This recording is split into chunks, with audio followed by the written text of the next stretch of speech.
In this video, we're going to be providing a full tutorial on ChatGPT projects. Before we dive in, don't forget to like and subscribe to the channel, and without further ado, let's get right into the video. To create a new project, you simply need to click New Project on the left sidebar. Now you need to give your project a name, so I'm going to call it Job Hunt.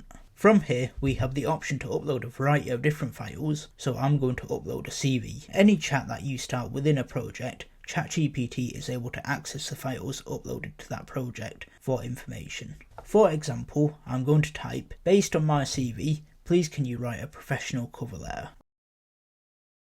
As you can see, it has now written a cover letter based on the information that I provided in my CV. If I now go back to the project on the left sidebar, the chat we have just been on has been saved here. We can also add previous chats outside the project by dragging them into the project like so. Chats will also appear under the project in the sidebar. We can also add chats to projects by clicking the three dots to the right of them, then go down to Add Project, then select the project. We can also add custom instructions to each project, which allows us to specify what we want ChatGPT to know and how you'd like it to respond when interacting with it. For example, for this job hunting assistant, I could type something along the lines of, I'm currently looking for a job in digital marketing. I'm looking for help with resumes, cover letters, interviews and job search strategy. When I interact with you, please be clear, professional and focused. Give practical, tailored advice with concise formatting, then click Save. The customer instruction is now saved to the project. You can go much deeper than this and provide more information and detailed instructions. That's all we have for this video on ChatGPT projects. If you found it helpful, don't forget to like and subscribe to the channel, and we'll see you in the next video.